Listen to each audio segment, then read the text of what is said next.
Olá, turma, tudo bem? Aqui é a professora Vânia de História e vamos para mais uma aula.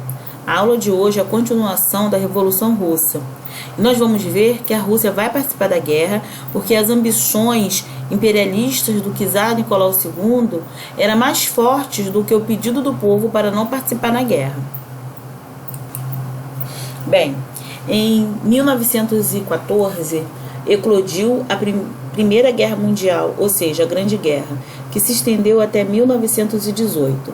Atrelada a acordos de guerras firmados anteriormente, interesse de expansão de território russo, o czar Nicolau II decidiu que seu exército, mesmo mal equipado e despreparado, lutaria ao lado da França e da Inglaterra.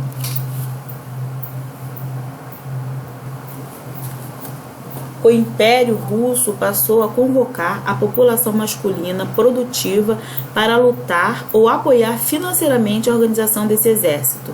Dessa forma, a produção de alimentos e de outros gêneros de primeira necessidade ficou ainda mais comprometida, o que agravou a fome e a miséria da população. Para a maioria da população russa, seria difícil compreender as razões que justificavam a participação em uma guerra com outros países, uma vez que só aumentaria os gastos e ampliaria os problemas internos. Bem, nos campos de batalha, os resultados da participação russa reforçaram o descontentamento da população. Sucessivas derrotas do exército resultaram na morte de milhões de russos. Diante das derrotas, o Nicolau assumiu pessoalmente o comando das tropas russas com o intuito de reverter a situação. Desse momento em diante, o fracasso do exército russo foi creditado de maneira direta ao czar, o que colaborou ainda mais para a crescente impopularidade do monarca.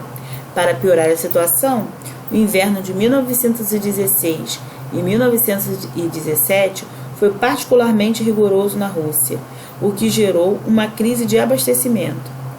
E em 1917, enquanto o conflito mundial ocorria, membros da Duma e do Alto Exército solicitaram a abdicação do czar. Só lembrando que nós vimos na aula anterior que a Duma era uma espécie de parlamento na Rússia. Então, nesse ano de 1917, o czar russo Nicolau II vai abdicar o trono russo. Mal sabia Nicolau que o pior ainda estava por vir. Bem, diante da crise e pressão popular imposta pelo processo revolucionário, o czar Nicolau II, temendo sua retirada do poder de forma violenta, renunciou ao trono em março de 1917 e entregou o poder aos líderes mencheviques. Nesse mesmo ano, a Rússia passou por duas revoluções. Aí, nós observamos que em novembro de 1917, depois da primeira revolução, da segunda revolução russa, a Rússia vai se retirar da guerra. Primeiro, nós vamos ter a Revolução de Fevereiro desse mesmo ano e depois a Revolução de Outubro. Então, depois de várias transformações e da Rússia se passar a ser um Estado socialista, ou seja, a União Soviética, ela irá sair da guerra. E esse novo governo vai assinar um tratado de paz com a Alemanha e retira a Rússia da guerra de forma pacífica. A Rússia vai perder territórios para a Alemanha, que agora se sente mais forte. Porém, nós vamos ver mais detalhadamente isso mais à frente no vídeo. Bem, como nós vimos, a Rússia vai passar por duas fortes revoluções em 1917. A primeira foi em fevereiro, quando os mencheviques assumiram o poder, inaugurando a República Democrática Burguesa, ou governo provisório, comandado primeiramente pelo príncipe Gergolov e depois pelo primeiro-ministro Alexander Kerensky. Esse governo não atendeu às reivindicações populares por paz, reforma agrária e o fim dos privilégios da nobreza. O governo estabeleceu o racionamento dos alimentos e a ração diária era insuficiente para um adulto, ou seja, somente 225 gramas. Diante das inúmeras greves dos operários, os proprietários das fábricas pararam a produção. O governo provisório não retirou a Rússia da Grande Guerra. Em abril de 1917, ocorreu uma assembleia bolchevique, na qual Lenin apresentou suas ideias para o processo revolucionário. Essa proposta ficou conhecida como Teses de Abril. Vladimir Lenin defendeu a saída dos russos da Grande Guerra, a distribuição mais justa da propriedade por meio de uma reforma agrária, melhores condições de vida e de trabalho para a população. Suas teses foram resumidas em 3 palavras, consideradas essenciais para melhorar a situação russa: paz, terra e pão. Bem, vamos decifrar essas 3 palavras, ou seja, essa frase. A paz fica bem claro: a saída da Rússia da guerra. Terra, a reforma agrária. E pão, gente, o alimento para a população russa que estava passando fome. Estavam literalmente morrendo de fome. Só para esclarecer, Lenin é esse carequinha aí da foto, tá bom? Bem, carequinha, isso mostra a intimidade que eu e Lenin temos. Gente, estou brincando, tá bom? Então vamos continuar. Vamos à segunda fase da Revolução Russa. A Revolução de Outubro de 1917, ou seja, no mesmo ano. Como o governo liberal burguês insistiu em permanecer na Grande Guerra e já não contava mais com o apoio dos sovietes, eclodiu a Revolução de Outubro do mesmo ano, liderados pelos bolcheviques e apoiado pelos sovietes. Com o auxílio de outros 2 importantes líderes bolcheviques, Leon Trotsky e Joseph Stalin, Lenin liderou a invasão ao Palácio de Inverno, em 26 de outubro de 1917.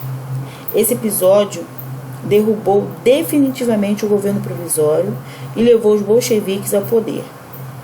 A Duma foi substituído pelo Soviete Supremo, a Assembleia Legislativa formada por membros de todos os segmentos de trabalhadores da sociedade russa. Lenin foi eleito chefe do governo pelos sovietes e anunciou a realização de mudanças que visavam concretizar as teses de Abril. Assim, iniciou-se uma grande reforma agrária, nacionalizaram-se bancos e investimentos estrangeiros no país e o controle das fábricas passaram para a mão dos operários. Então nós tivemos aí o aumento do Estado russo.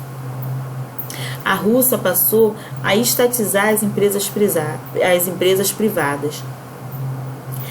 A Rússia, ou seja, a União Soviética, ela passou a utilizar o capital estrangeiro que estava no país. Essas reformas trouxeram várias mudanças para a vida do cidadão russo.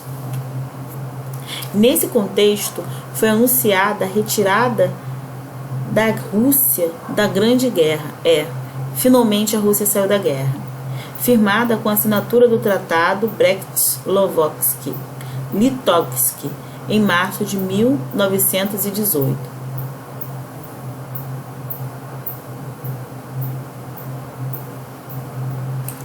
Então, a assinatura do Tratado Brest-Litovsk vai definir que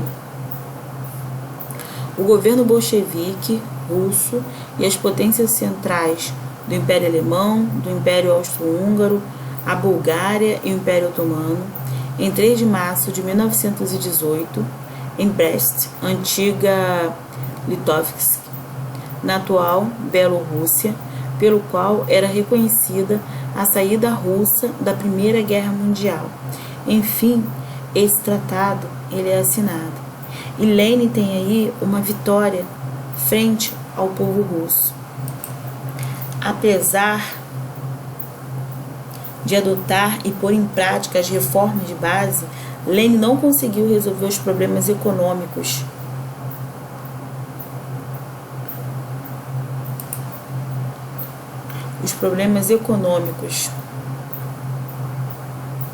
E sociais com a rapidez que a população queria. Afinal, eram questões consolidadas haviam séculos e por uma estrutura exploradora, herança do czarismo.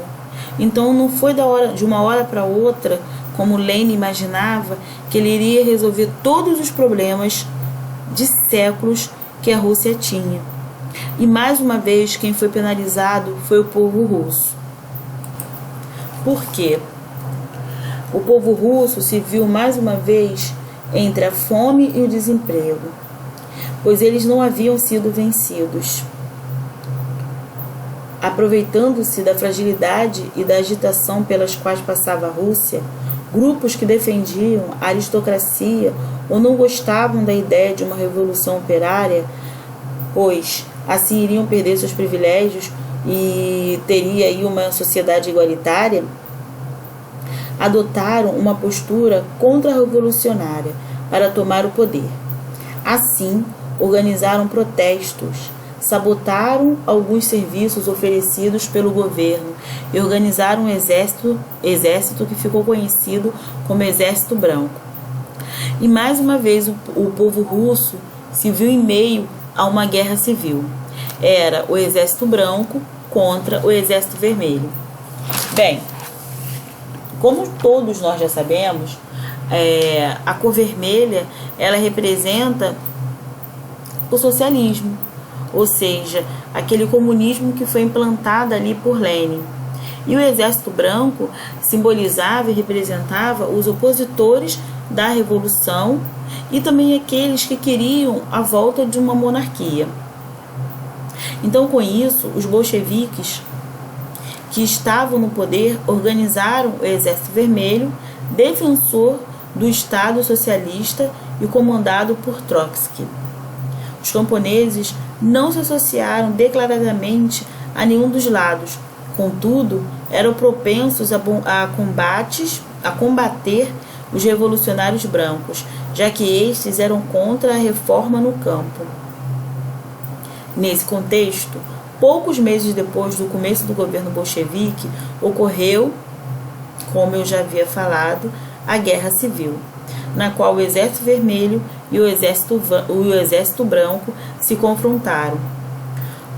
Sem o apoio popular, os contra-revolucionários foram derrotados pelo Exército Vermelho e, em 1922, após embates sangrentos que resultaram em um número elevadíssimo de mortes, durante a Guerra Civil, os bolcheviques instituíram medidas drásticas, entre elas o assassinato de Nicolau II e toda a sua família. Bem, eu já fiz um vídeo aqui só falando sobre o assassinato de Nicolau II e sua família, principalmente a filha dele, a quarta filha dele, Anastácia Romanov.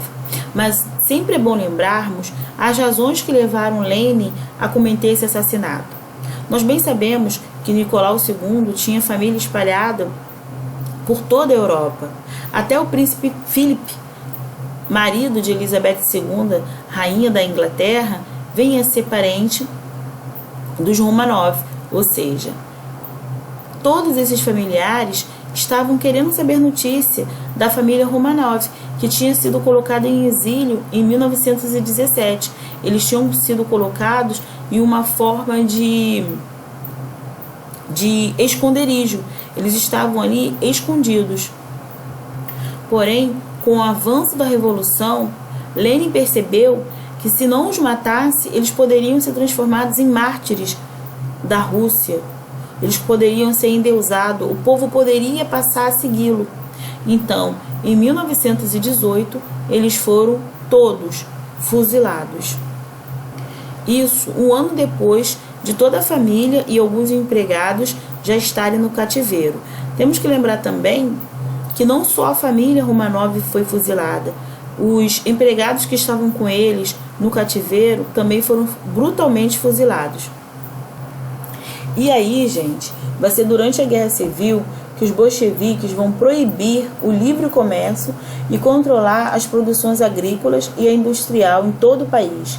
Isso porque ficou determinado que toda e qualquer produção seria destinada a alimentar os membros do Exército Vermelho, que dessa forma garantiria a vitória da Revolução contra os conservadores russos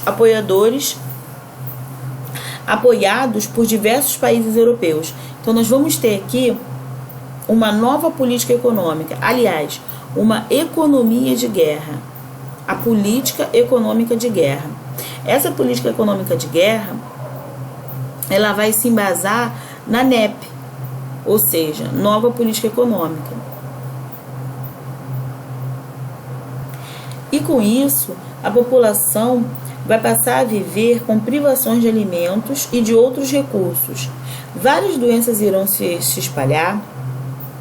Vamos ter aí uma epidemia que vai atingir toda a Rússia. E para piorar a situação, em 1921, uma grande seca seguida de uma intensa onda de calor vai atingir o território russo, aumentando as adversidades vividas pela população. Os bolcheviques determinaram que toda a economia fosse controlada pelo Estado, assim como as instituições políticas, partidos, sovietes e outras comissões de trabalhadores. As pessoas que discordavam das determinações do governo eram consideradas traidoras do povo e podiam ser condenadas a trabalhos forçados e até a morte. Muitos eram enviados para a Sibéria para ali realizar trabalhos forçados. Essa política econômica, organizada pelos bolcheviques na época da Guerra Civil, foi chamada por Lenin de comunismo de guerra e gerou duas realidades opostas, simultaneamente. Uma, a vitória do Exército Vermelho e a consolidação do Estado comunista, e a outra, a falência econômica do Estado com o aumento da fome e da miséria. Bem, essa política econômica ou política de guerra instituída por Lenin tinha o objetivo de retomar o crescimento econômico e a produção de bens de consumo na Rússia. A NEP permitiu a propriedade de bens, a livre criação de empresas, livre iniciativa e os empréstimos internacionais. É como se ele tivesse dado um passo atrás para dar dois à frente. Foi assim que ele explicou a entrada de capital estrangeiro naquele momento na União Soviética, que já tinha ali uma economia fechada. Outra curiosidade, a sigla NEP é Nova Política Econômica, mas é Nova Política Econômica em inglês. New Economic Politic. Tudo bem?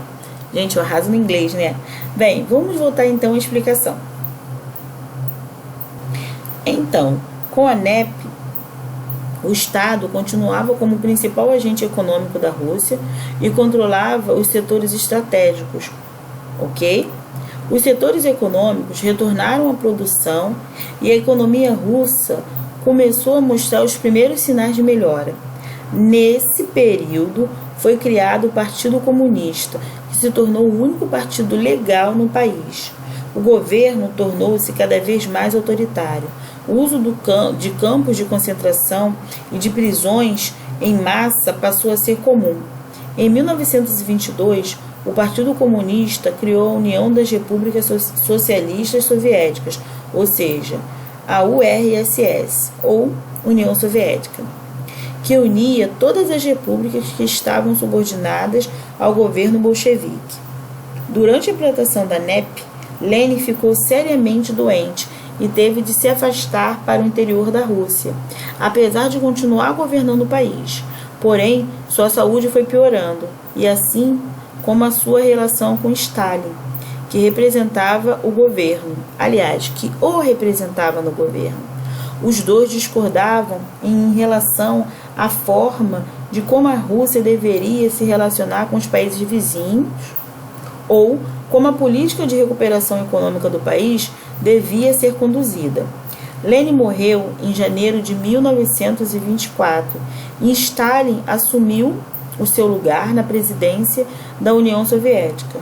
Durante seu governo, que foi de 24 a 1953, a NEP foi reformulada e, a partir de 1928, substituída pelos planos quinquenais, elaborados com a finalidade de planificar a economia da União Soviética, transformando-a em uma região industrializada e, ao mesmo tempo, socializar totalmente a sua economia. Bem, como vimos, sempre o povo russo sai perdendo.